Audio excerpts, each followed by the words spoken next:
Media live channel reporter મહેસાણાથી આજે બજરંગ સેના દ્વારા મહેસાણાની અંદર જિલ્લામાં તાલુકામાં શહેરમાં પદની ફાળવણી કરી છે।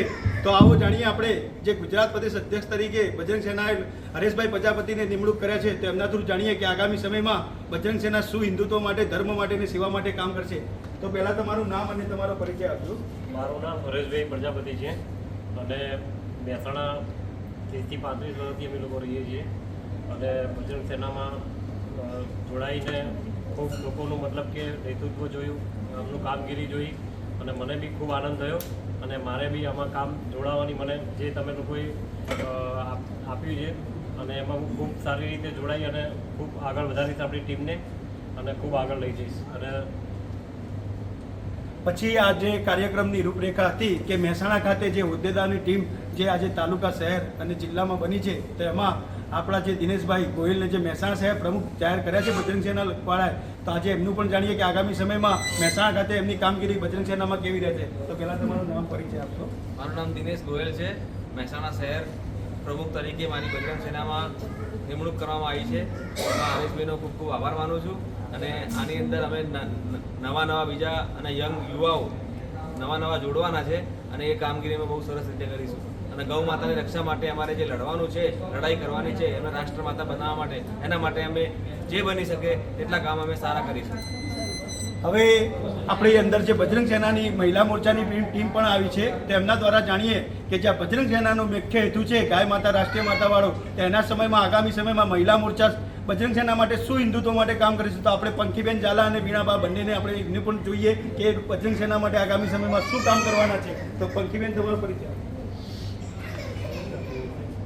હું પંખી ઝાલા, ગુજરાત પ્રદેશ મહિલા મોરચા મહામંત્રી અને એડવોકેટ પણ છું। ઘણા ટાઈમથી હું મારી ફિલ્ડમાં હતી, પણ જ્યારે સનાતન ધર્મની વાત આવી ત્યારે બજરંગ સેના દ્વારા મને જે પદ આપ્યું છે તેથી ત્યારથી લઈને અત્યાર લગીનો જે બી સમયગાળો હતો, તો મેં મારી નોકરીની જોડે જોડે સનાતન ધર્મનું કાર્ય કર્યું છે અને આજની પેઢી અત્યારે ઊભી નહીં થાય તો ભવિષ્યમાં ધર્મની જે વસ્તુ છે, સનાતન ધર્મ છે, એ લુપ્ત થઈ જશે।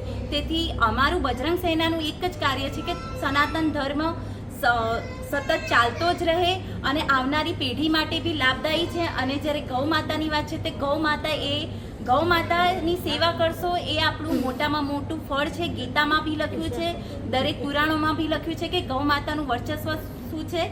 અને ટૂંક જ સમયમાં બજરંગ સેના દ્વારા જે હસ્તાક્ષર અભિયાન ચાલુ થયું છે તેનું સારું પરિણામ આવવાનું છે, ભવિષ્ય સારું દેખાય છે અને વધુમાં લોકો જોડાય એવી પણ મારી અપીલ છે। જય જય શ્રી રામ।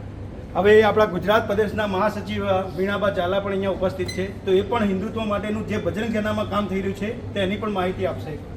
જય માતાજી।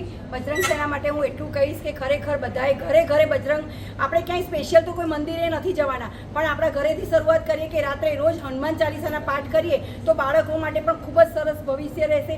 અને ગમે ત્યારે કોઈ પણ સંજોગોમાં જો આ કાર્ય કરેલા હશે ને, તો તમે ફોરેનમાં જશો ને તો પણ આપણી આ વસ્તુની નોંધ લેશે કે હિન્દુઓ હે ઓર હનુમાન ચાલીસા બોલતે હે, એસા સોચેંગે। એટલે અને જે ગૌ માતાની વાત છે, તો ગૌ માતા આપણે બધા પશુ પક્ષીને ક્યાંય સાંભળ્યું નહીં કે પૂજા પાઠ કરે, પણ ગાય માતાની સ્પેશિયલ પૂજા થાય છે। કેમ? કારણ કે એને માતા તરીકેનું બિરુદ મળ્યું છે। એટલે આપણે આ ધર્મના કામમાં આપણે બધાને એક પ્રાણી માત્રથી લઈને દરેક પશુ પક્ષી દરેકની નોંધ, પણ ગૌ માતા માટે સ્પેશિયલ આપણે ટાઈમ ફાળવી અને ઘરે ઘરે ગૌ માતા હસ્તાક્ષર અભિયાન થાય એમાં જોડાઈએ। જય માતાજી। તો મિત્રો, આજે જે આઝાદ મીડિયા લાઈવ ચેનલ દ્વારા જે આજે બજરંગ સેનાનો જે કાર્યક્રમ મહેસાણા ખાતે થયો, તો આગામી સમયમાં બજરંગ સેના ગુજરાત સાથે જિલ્લા, શહેર અને તાલુકામાં પણ હિન્દુત્વ માટે, ધર્મ માટે અને ગાય માતા માટે કામ કરવાને જવા જઈ રહ્યા છે।